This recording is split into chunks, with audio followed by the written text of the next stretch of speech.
Vamos ficar de pé, vamos começar o nosso momento de louvor cantado. Obrigada, Pedro. Isto não vai segurar.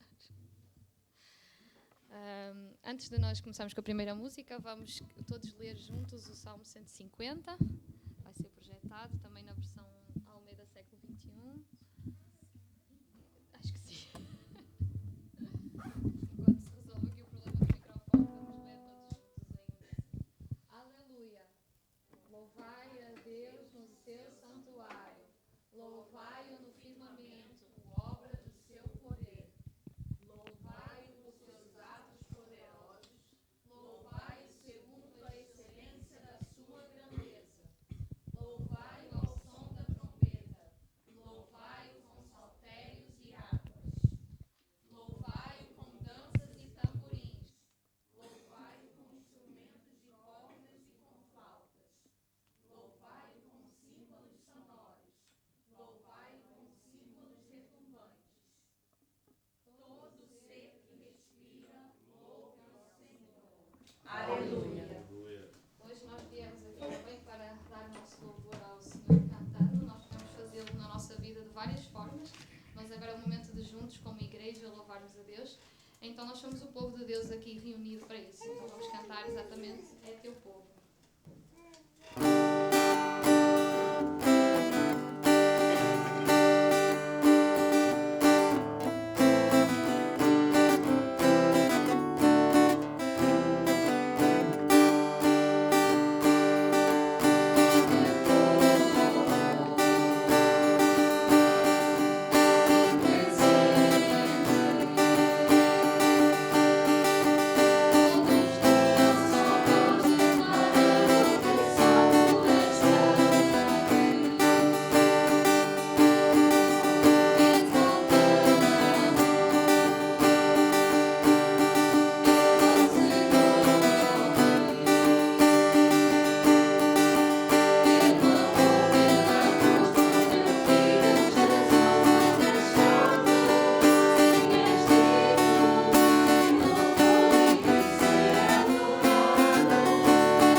Também somos filhos dele e podemos cantar isso e junto com a natureza e tudo que tem fogo, como nós vimos há bocado, louvar a Deus. Então vamos cantar Vós, criaturas de Deus Pai.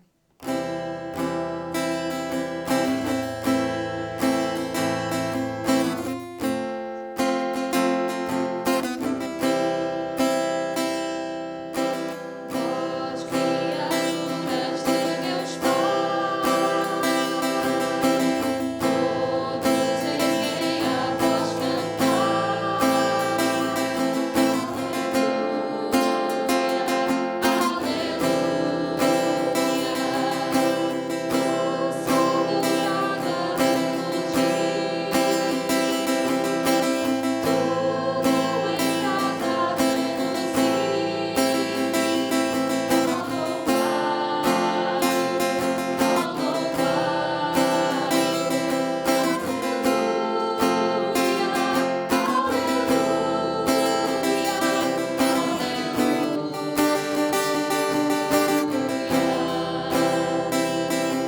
para lhe agradecer, não só desta semana, mas ao longo das nossas vidas, e é bom louvá-lo e também pensar nisso enquanto cantamos, pensar nesses motivos de gratidão. E uma das formas que nós temos também de agradecer a Deus é trazer os nossos dízimos e ofertas, devolvendo um pouquinho daquilo que o Senhor nos dá. Então, neste momento da próxima música, vamos trazer aqui as nossas ofertas, enquanto cantamos Que Segurança Sou de Jesus.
E também chamava para elas virem à frente, para orarmos para elas antes de ir ao seu momento lá dentro.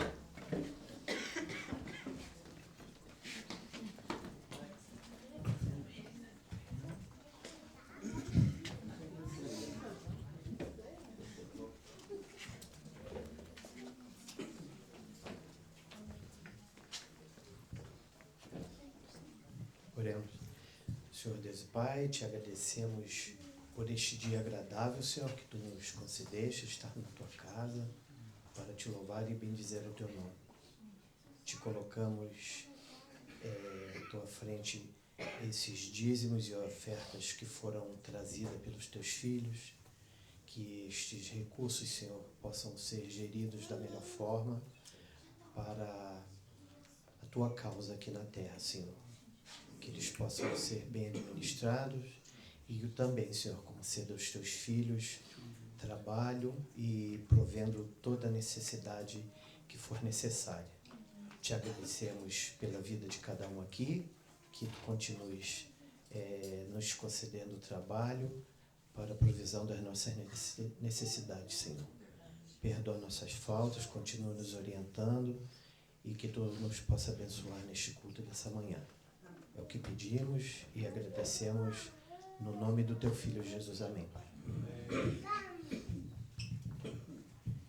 Senhor, peço, Senhor, que olhe para a nossa igreja, pelas as crianças, que eles que vão levar a palavra da nossa fé, da nossa igreja, Senhor. Abençoe cada um que venha para a escola bíblica, Senhor, para conhecer a palavra do Senhor Jesus. Abençoe cada enfermo dessa igreja, Senhor. Abençoe cada um de nós, as famílias, as pessoas que não puderam vir, Senhor. E essas crianças, Senhor, que aqui estão na sua presença, que elas levem ao mundo a palavra do Senhor. Em nome do Senhor Jesus. Amém.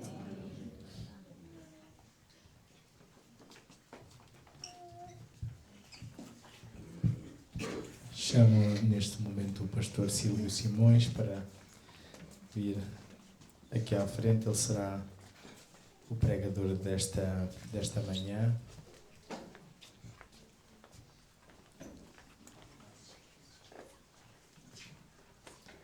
Ele também, na medida que achar necessário, poderá mais uma vez se apresentar também aos irmãos, mas neste momento cabe-me ter o privilégio de orar por ele. Vamos então orar pelo nosso irmão e de seguida então seguimos com a mensagem. Pai bendito, Pai amado, nós te agradecemos o teu grande amor por nós, agradecemos o teu carinho, agradecemos a tua graça que se manifesta para conosco por meio da salvação no nosso Senhor Jesus Cristo. Agradecemos também pela tua palavra que tu nos dás, que nos concede também, nos mostra o caminho para o céu por meio dele. E, Senhor bondoso, te agradecemos também o privilégio de sermos igreja e de podermos ser irmãos uns dos outros, sermos família do céu. Pedimos agora a tua bênção sobre o pastor Silvio, que possas estar com ele, que o possas tomar e ungir com o teu Santo Espírito e que a tua palavra venha frutificar nos nossos corações. Tudo isto nós te pedimos e agradecemos, orando no santo nome de Jesus, dizendo amém. Amém. Amém. Se vocês quiserem sentar, fiquem à vontade. Se quiser ficar de pé junto comigo, na brincadeira. Pastor Ismael, obrigado pelo carinho, pela coragem, não sei, né? Não, pelo carinho de permitir que eu esteja com essa igreja. Bom, eu me chamo Silvio Simões dos Santos, né? Com esse nome, obviamente eu tenho também sangue português, né? Meu avô era português, foi para o Brasil em 1800 e alguma coisa, então eu me sinto bem à vontade com bacalhau, né, com bastante carne de porco, gostoso. Mas eu queria apresentar a Verinha. A Verinha, estamos casados há 37 anos, ela é minha namorada há 44 anos, obrigado, Verinha. Ela tem essa carinha boazinha, mas depois quem quiser eu mostro as marcas aqui nas minhas costas. Não é fácil não, essas meninas aí com carinha de boazinha não é fácil, também sofre, né, pastor? Não é fácil não. Mas como eu já disse, é uma grande alegria, estamos residindo aqui em Portugal há 40 dias. Então me perdoe se eu falar alguma palavra de duplo sentido ou alguma coisa que não entenda. Eu estou aprendendo a falar comboio, aprendendo a falar casa de banho, pequeno almoço, eu tenho que pensar naquilo que eu estou falando. Então, me perdoe se eu falar alguma coisa que tenha, que não faça muito sentido. Mas, durante 21 anos, eu e a Vera moramos nos Estados Unidos, somos originários de São Paulo, da capital, lá no Brasil, E Deus, já éramos pastores há muitos anos lá no Brasil, quando Deus nos desafiou para sermos missionários nos Estados Unidos. Ficamos 21 anos e nos 12 últimos anos eu fui pastor da Igreja Batista Portuguesa, a igreja de fala portuguesa mais antiga dos Estados Unidos. Ela completou no dia 11 de outubro agora 111 anos. Logicamente eu não fui o fundador, né? E para que não fosse o afundador, Deus me tirou antes da igreja, né, para poder desenvolver um projeto missionário aqui na região de Viana do Castelo. Antes de vir, conversei junto, né, por telefone com o pastor. Chegando aqui já, viemos tomar um cafezinho gostoso, conhecemos a Sara, a igreja, e essa aqui é a nossa segunda vez, e é um privilégio estar com vocês. Mas na igreja onde nós deixamos, onde eu já mencionei, pastoreamos 12 anos, atualmente 2 jovens, eles estão servindo ao exército americano. Uma jovem, ela estará vindo para a Europa no começo do próximo ano, e outro, que é um jovem, um moço querido, ele estará indo para a Coreia do Sul na próxima semana, indo para a Coreia do Sul. Então, ultimamente, não tem sido muito bom ir para aquela região. Mas eu fico pensando, esses meninos ou esses militares americanos que eu convivi muito com eles de perto, eles vão para esses combates e eu fico pensando, eles são corajosos? Será que todo soldado, todo militar, todo policial, ele é corajoso? Ou será que todo médico, porque ser médico não é fácil não, hein? É tão difícil, ou quase tão difícil quanto a ser pastor. Não, brincadeira, mas não é fácil não. Mas será que todo médico ele é corajoso? Porque ele se expõe demais a muitas situações de risco para a sua vida, para a sua saúde emocional, psicológica e até familiar. Será que essas profissões, esse povo, eles são corajosos? Ou será que eles são obedientes? O médico, será que ele, em vez de ser corajoso, ele é obediente à sua declaração de fidelidade ao ser humano? Ou será que o militar ele não é tão corajoso que, na verdade, ele é obediente? Bom, as pesquisas falam, e se tem um entendimento generalizado, de que, na verdade, toda pessoa corajosa, ela é obediente. Toda pessoa que é obediente, ela acaba se tornando corajosa.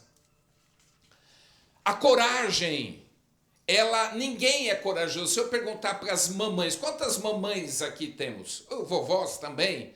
Isso. Aí, ótimo. Olha, na hora de que você ficou sabendo que estava ligeiramente grávida, né, você ficou feliz, mas bateu um medinho, não bateu? Será que o meu filho vai se desenvolver? Será que ele vai nascer? Será que eu vou continuar viva depois do parto? Passa essas crises na cabeça das meninas, lógico que passa. Mas apesar do medo, vocês tiveram coragem. Porque a coragem, ela não nasce antes da hora, antes da necessidade. E ninguém é corajoso, olha, antecipadamente. Bom, quando as nossas mamães e vovós estavam grávidas, elas eram obedientes à questão natural do corpo, à questão orgânica. Estou grávida, eu tenho que agora enfrentar com coragem a minha gravidez. E assim acontece com soldados. Assim aconteceu comigo quando eu era pequenininho, na casa dos meus pais, lá na Moca, em São Paulo, né? E eu tenho visto casas aqui em Portugal, lembrando a casa do meu pai, né? Era um corredor comprido e cheio de quartos, mas o corredor era escuro. Eu tinha medo de sair da cozinha e chegar na sala, porque era tudo escuro. Aí meu pai falava, vai para a sala. Eu falei, pai, está tudo escuro, eu não vou. Minha mãe austríaca, bravona, alemã, assim, se você não for, eu vou te bater. Você tem que enfrentar o seu medo. E, logicamente, a coragem aparecia por causa da obediência à minha mãe, ou talvez ao medo de apanhar dela, mas não sei. O fato é que eu obedecia à minha mãe, a coragem aparecia de algum lugar, e eu chegava lá do outro lado da sala, e lá do outro lado do corredor, e chegava na sala. Então, lembrando que todos nós, como cristãos, nós somos chamados para sermos obedientes.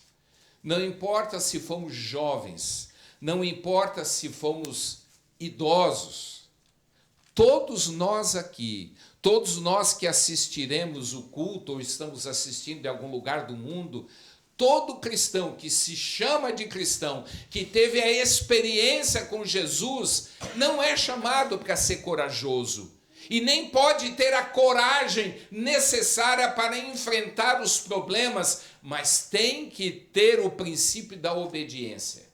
E aí, para não ficar nas minhas palavras, olha só o que diz em Lucas 7:28, no primeira parte do versículo, o próprio Jesus falando de João Batista, o seu primo. Olha o que fala. Eu lhes digo que entre os que nasceram de mulher, não há ninguém maior do que João. Meus queridos, não existe uma outra menção em toda a Bíblia que exalta tanto um ser humano, um homem, quanto esse texto que o próprio Cristo exaltou a João.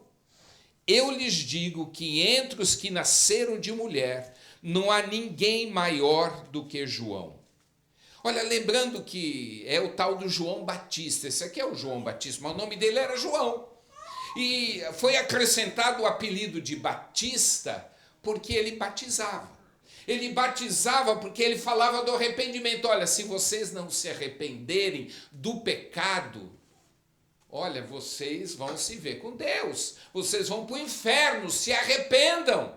Aí as pessoas que se arrependiam, ele batizava, por isso que vem o nome de João Batista. O nome dele não era João Batista, era João, lógico. Mas pelo fato dele batizar, significando que houve a purificação, houve arrependimento daquela pessoa com a qual se arrependeu e ele batizou. Interessante que João, o Batista, ele era filho de Isabel, que era prima de Maria, a mãe de Jesus.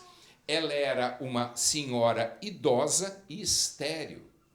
E Isabel era casada com o tal de Zacarias, que era o sacerdote do templo, e ele nasceu. Então, a vida de João, o nascimento e a vida de João era algo sobrenatural. Era um milagre. E também a gente não pode desconsiderar que a sua vida é um milagre. O fato de você estar aqui, o fato de nós estarmos aqui, quantos estão com fome porque não tinham comida? Talvez alguém esteja com fome que está querendo perder uma barriguinha básica, tá? Mas isso é um milagre. É um milagre do pãozinho, do cafezinho maravilhoso de Portugal. O pãozinho aqui, o que acontece com o pãozinho daqui? É bom demais. E eu querendo fechar a boca, mas é difícil. Mas isso é um milagre, só que a gente está tão acostumado com pãozinho, com cafezinho, que nós achamos que isso não é milagre, é obrigação de Deus. Obrigação de Deus nada, é a graça e a misericórdia dele sobre a nossa vida. Olha, quantos milhões de cristãos espalhados, ao redor do mundo, inclusive aqui no nosso país, gostariam de ter um lugar confortável como esse. Mas parece que a gente mais reclama, não é? Ou porque não tem, é pequeno, porque é grande, porque está quente, porque está frio, porque toca alto, porque toca baixo, porque está muito claro, porque está muito escuro. Nós somos reclamões e esquecemos que a nossa vida é o resultado da ação sobrenatural de Deus sobre nós. Mas voltando sobre João, ele viveu no deserto até começar o seu ministério. Ele era um cara meio esquisito, ele não bebia álcool, muito menos vinho, até o ministério dele, nada contra vinho, por favor, nem cerveja, nada, mas ele não bebia nada alcoólico. Ele comia uns negócios esquisitos. Muito obrigado. É vinho ou é água? Não, brincadeira. Mas aí, obrigado. Mas aí ele comia gafanhoto e mel. E vestia com roupa de animal, tipo Tarzan, que a gente vê no filme, aqueles filmes bem antigos, sabe? Ele era um cara esquisito, um cara estranho. Eu não estou falando que nós temos que vestir como ele, logicamente que não, e nem comer com ele, com bacalhau, com uma carne gostosa daqui, nem tem que, um churrasco brasileiro, nem a gente tem que comer gafanhoto com mel. Mas nós temos que ser diferenciados. Alguém lá na frente tem que lembrar de nós, não se usávamos uma calça apertadinha ou larga, o vestido, não. Mas tinha que lembrar do jeito que nós éramos, um diferencial na nossa própria época. E é interessante que nessa época de João o Batista, o clima era muito pesado, porque aquela região da Palestina estava sob o domínio romano há muitos anos. O Império Romano havia dominado toda aquela região há muitos anos, e o peso sobre eles era muito grande.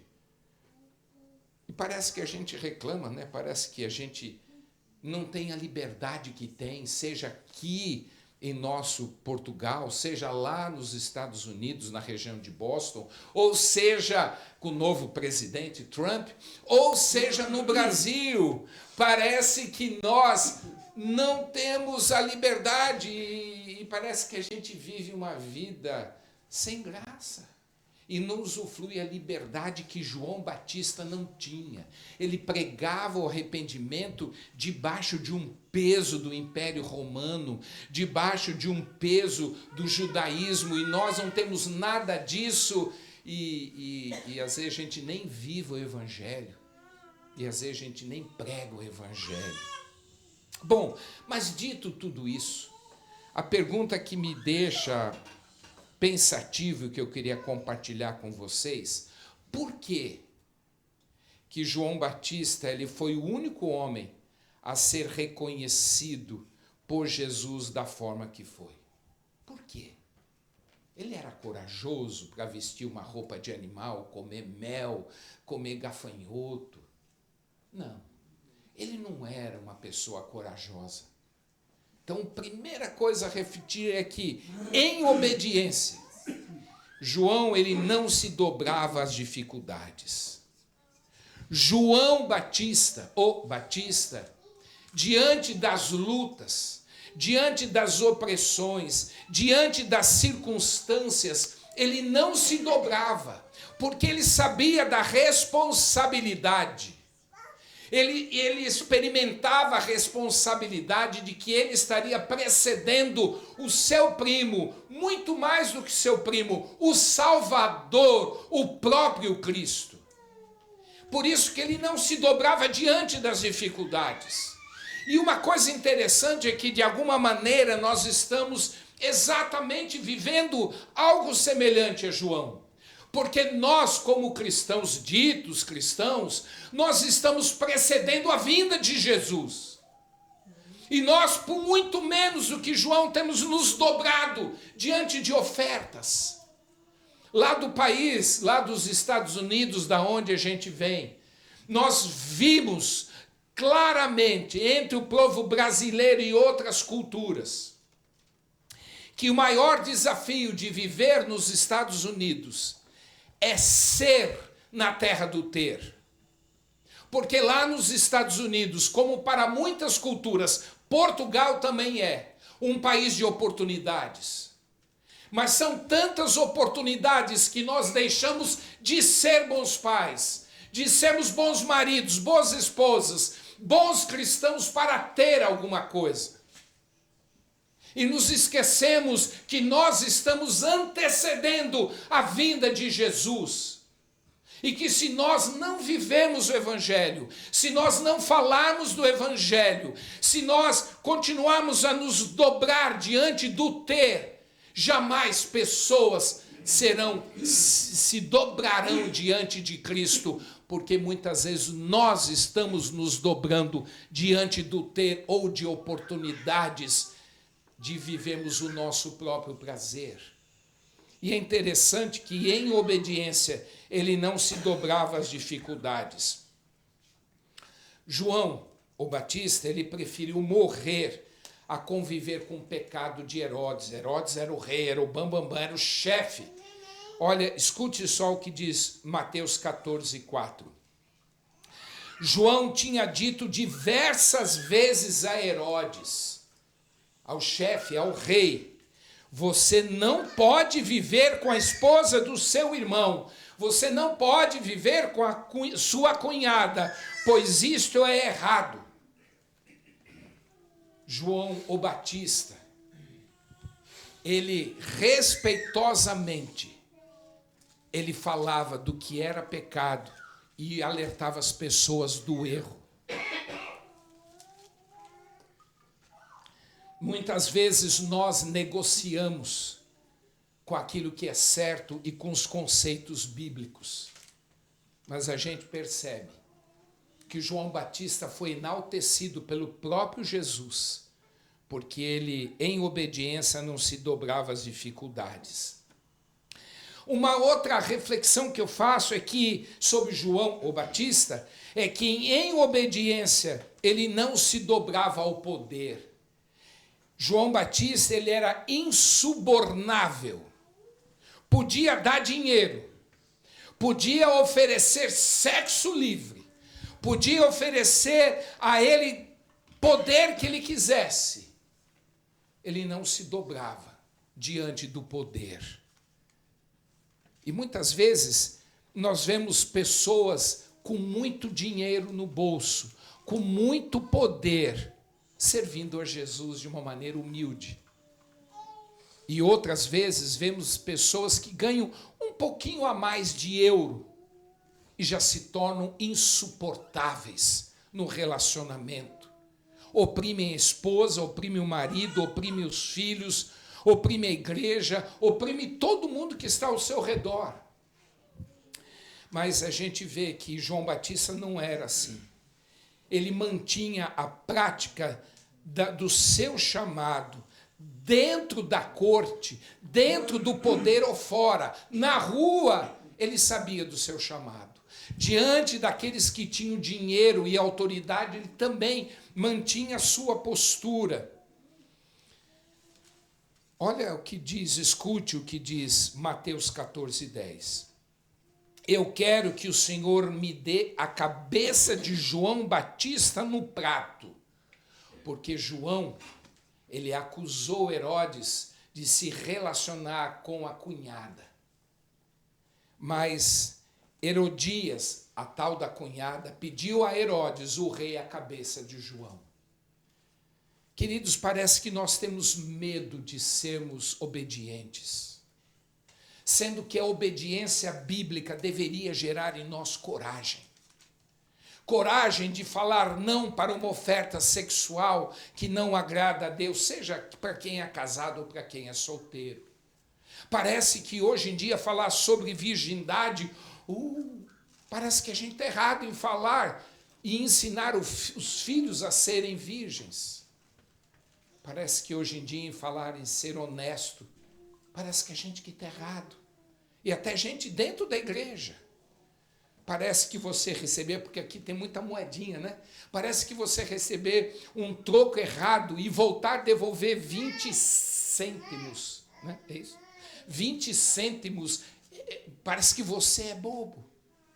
Mas a gente percebe que em obediência, João Batista, ele não se dobrava ao poder, porque ele não estava procurando aceitação social, ele estava procurando agradar o coração de Deus, seja nas ruas ou seja dentro do palácio.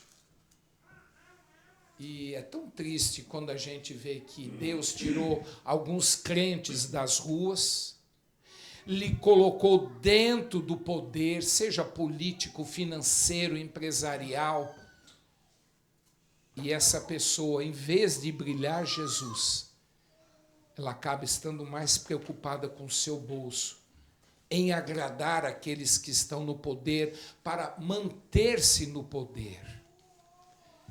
Olha, eu sei que tem pessoas que eu jamais vou alcançar com o Evangelho. Mas Deus tem chamado você, seja mais jovem, seja mais velho, para alcançar pessoas que eu nunca vou alcançar.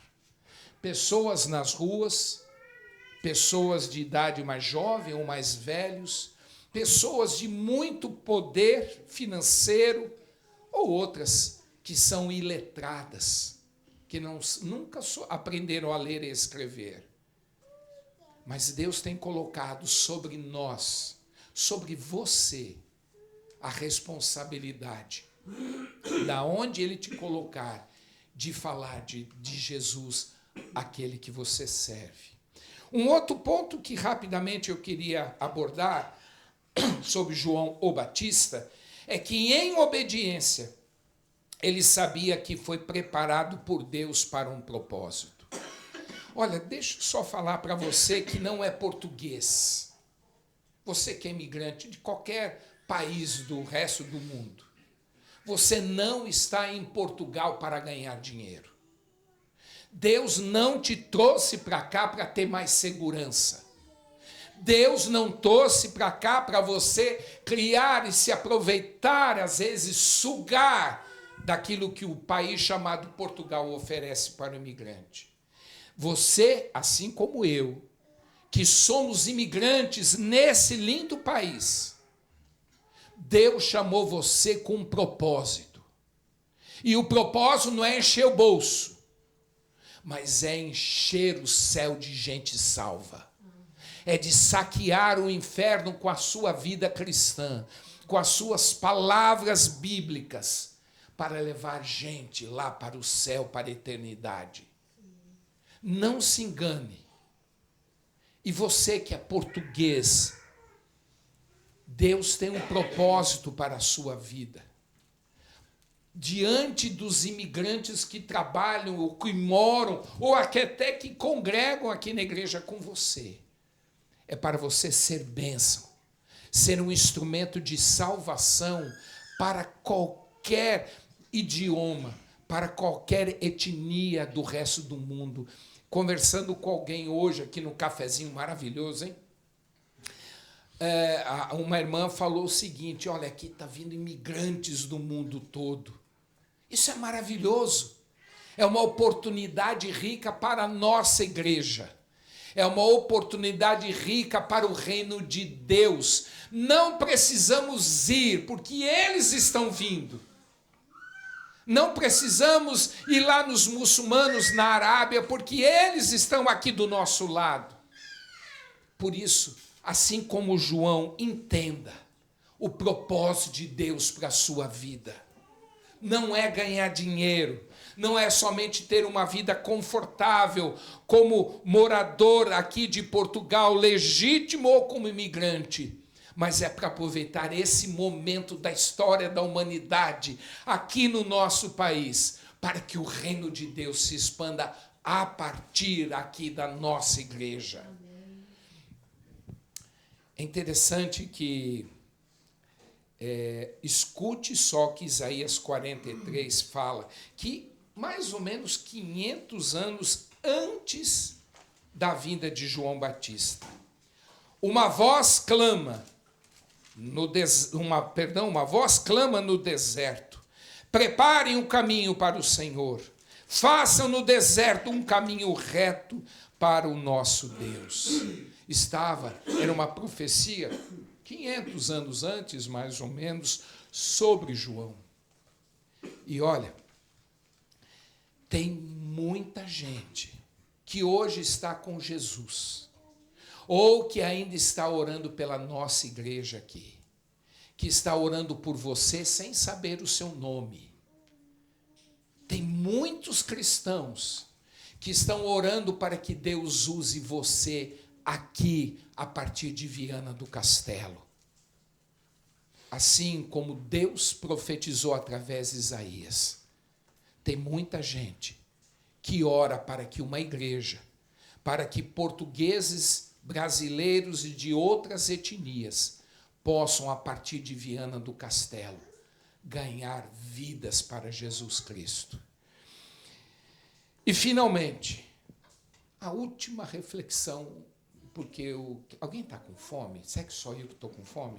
Não, acho que só eu que estou com fome, né? Está com fome, né? Ah, não? Pô, velhinha, só nós dois não habituamos ainda, acho que o café da manhã não foi muito bom. Mas a última ponto sobre o porquê que João Batista foi dessa maneira enaltecido por Jesus.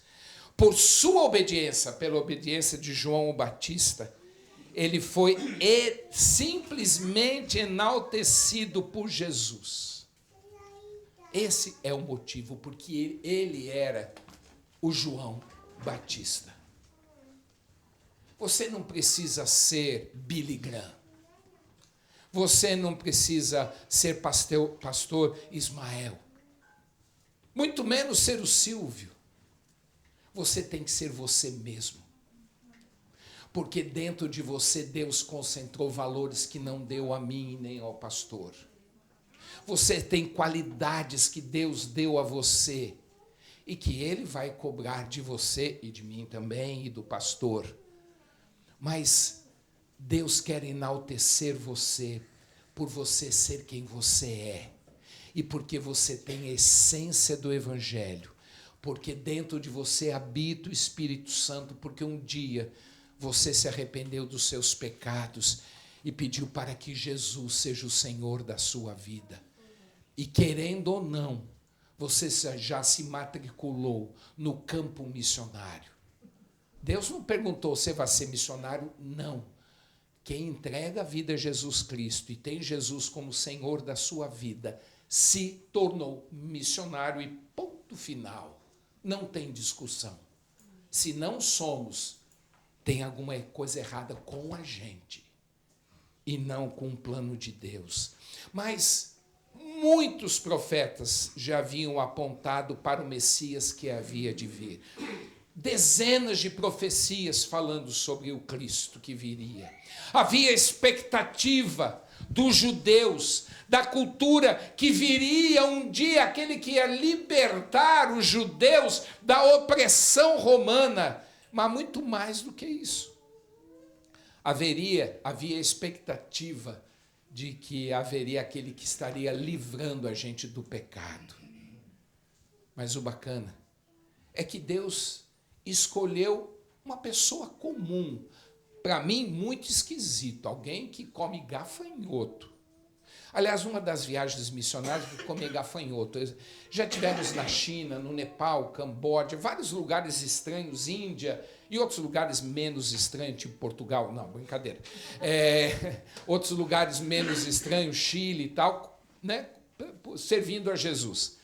Aí estávamos no México. Eu nunca tinha comido gafanhoto, pastor, mas no México a Vera e o André me convenceram a comer gafanhoto. O gafanhoto é frito, né? Não é um gafanhoto vivo. Bom, não que eu conheça, né? Aí veio o gafanhotinho frito, assim, as perninhas dele assim, as patinhas. Aí na primeira experiência de comer gafanhoto, meti o gafanhoto na língua, frito, e aí a patinha do gafanhoto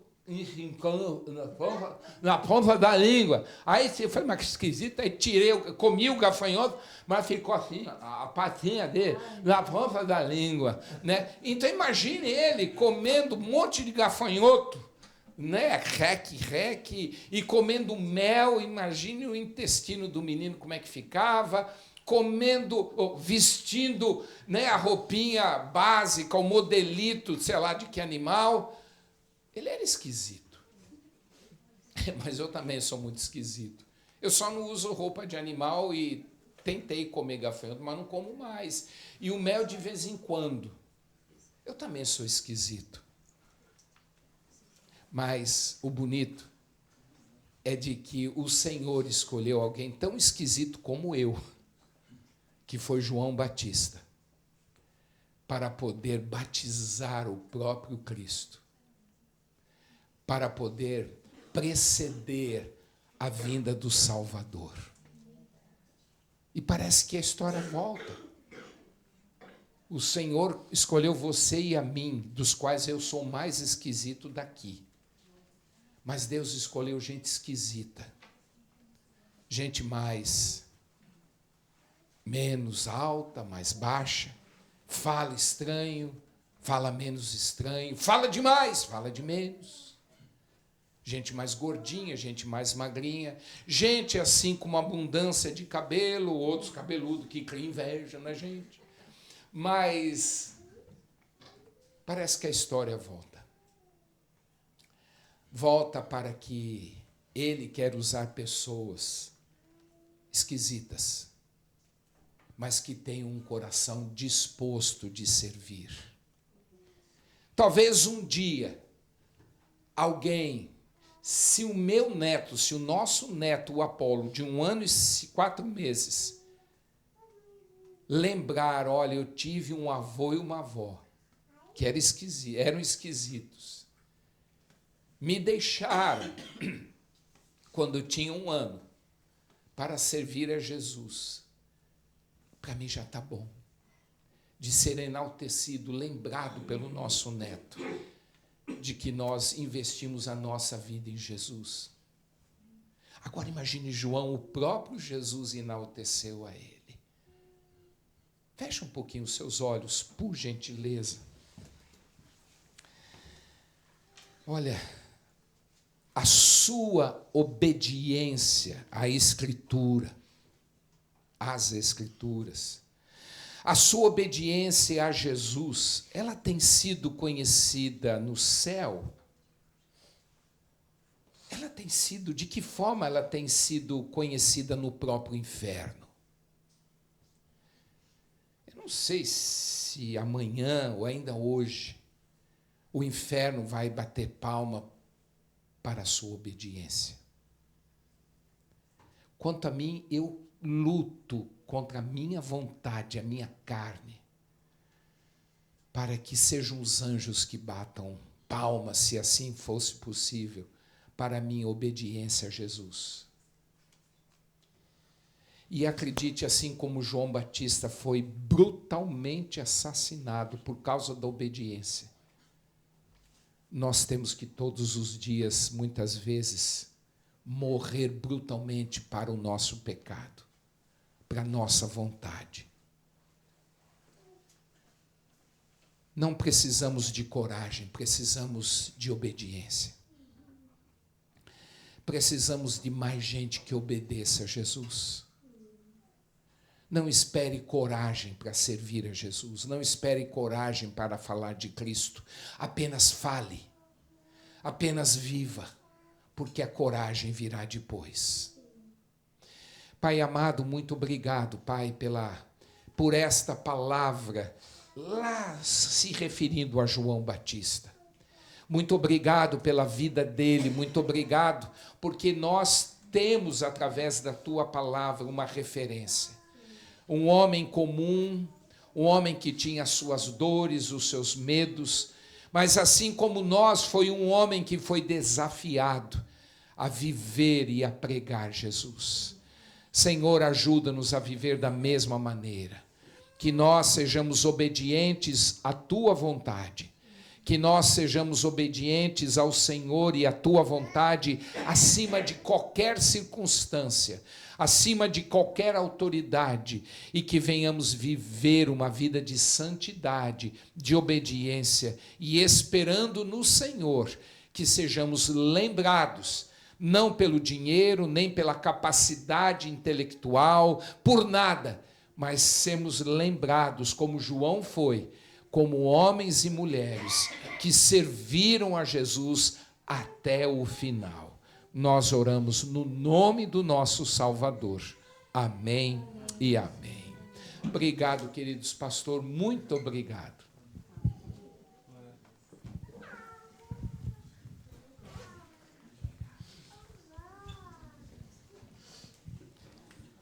Vamos então ao Senhor em oração, também já dando término a este culto que quisemos prestar ao Senhor, nosso Deus, esta manhã. Vamos então orar ao Senhor, nosso Deus. Louvamos e exaltamos o teu santo nome, bom Deus. Te agradecemos pelo teu carinho, o teu cuidado, o teu amor por cada um de nós. Nós te agradecemos pela tua palavra, que nos edifica, que nos conduz à vida eterna, que mostra quem é Jesus Cristo, o autor e consumador da nossa fé. Senhor bom Deus, capacita-nos com tudo o que somos e com tudo o que temos, ao longo desta semana, a relembrarmos que ou somos missionários ou somos impostores, Senhor Deus, pois Tu nos chamaste para viver para Ti, nos chamaste para sermos servos Teus, nos chamaste para a vida eterna e para conduzirmos outros para a vida eterna, Senhor. E por isso Te clamamos que nos dês, em primeiro lugar, a obediência, para depois também derramar sobre nós a ousadia, para levar a cabo toda essa obediência. Pai bendito, que Tu possas estar a abençoar cada uma das famílias aqui presentes. Em particular, mais uma vez também relembramos todos aqueles nossos irmãos que têm passado por enfermidades ao longo desta época, todos os irmãos que têm sido acometidos, em particular em questões respiratórias, como tantos de nós têm assim sido privados de estar com a sua saúde plena. E queremos então clamar ao bom Deus, que Tu venhas nos trazer a cura segundo a Tua santa e divina vontade, querendo orar nós no santo nome do Senhor Jesus Cristo, clamando que a Sua graça, o Teu grande amor por nós, Deus Pai, e que as doces consolações, a comunhão, a coragem e a ousadia para a pregação do Evangelho e a cura que só Tu nos podes dar por meio da ação do Santo Espírito, sejam sobre todos e sobre cada um. Oramos nós no nome de Jesus, dizendo amém.